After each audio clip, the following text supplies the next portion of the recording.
వరంగల్ జిల్లాలో మళ్లీ అఘోరీ పర్యటించారు. వర్ధన్నపేట మండలం ఇల్లందలోని కాలభైరవ ఆలయాన్ని సందర్శించి ప్రత్యేక పూజలు చేపట్టారు. అనంతరం భద్రకాళి ఆలయానికి చేరుకుని అమ్మవారిని దర్శించుకున్నారు అఘోరీ. ఈ సందర్భంగా ఆమె మాట్లాడుతూ సనాతన ధర్మ పరిరక్షణ కోసమే తాను దేశంలోని ఆలయాలను సందర్శిస్తున్నట్లు చెప్పారు. గోహత్యలను నివారించేందుకు ప్రతి ఒక్కరూ నడుం బిగించాలని పిలుపునిచ్చారు. రాత్రి సమయంలో వరంగల్ దగ్గరలోని శ్మశానంలో పూజలు చేశారు మహిళా నాగసాధువు.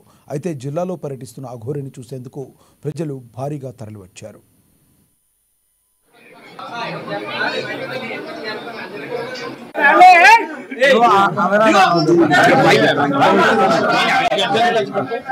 అమ్మవారిని దర్శించుకోవడానికి వచ్చాను. శ్మశానం నుండి పాదయాత్రకు వచ్చాను.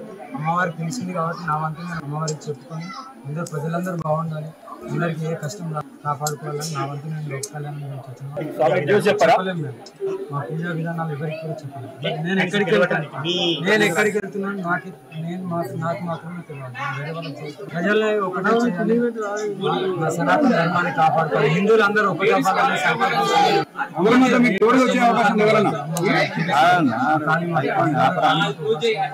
అమ్మ మహిమలు నాకు తెలుసు కాబట్టి ఎవరన్నా వచ్చి అమ్మని దర్శించుకుంటూ ఆ కష్టాలు చెప్పుకుంటూ కంపల్సరీ అమ్మ తెలుస్తాను. అందరూ చెప్తున్నాను, నేను వస్తున్నాను తెలిసి వచ్చి ప్రోత్సహించాలి. అమ్మ నడుచుకుంటూ పాదయాత్ర చాలా మంది పెద్ద పెద్ద వాళ్ళు ఎవరు కానీ ఆమె నా మీద గౌరవంతో సనాతన ఆడపిల్ల పుట్టిందని తర్వాత మధ్య తెలపడానికి వచ్చాను. మిగతా కూడా కష్టంగా పడుతున్నాను. నాకు ఇబ్బంది అవుతుంది, ఇబ్బంది అదంతా తర్వాత చెప్తాను. కుంభమేళ అయిన తర్వాత 4 గంటల నుండి ఇది 6వ రోజు. 6 పూజలు ఎలా చేస్తున్నాం, పూజ గురించి నా దీక్ష గురించి అడగదు. అది మీరు చెప్తాను, కావాలంటే వచ్చి ఏమి ఇబ్బంది. నేను హిమాలయస్ లో చూసిన దానికంటే ఇది నాకు చీమ పుట్టినప్పుడు. అక్కడ నేను ఏదైతే నేను సాధన నేర్చుకునేటప్పుడు, ఈ శిక్షణ పొందేటప్పుడు ఎంతమైన కఠోరమైన అన్ని త్యాగం చేస్తేనే ఆ శిక్షణ అనేది ఇస్తారు.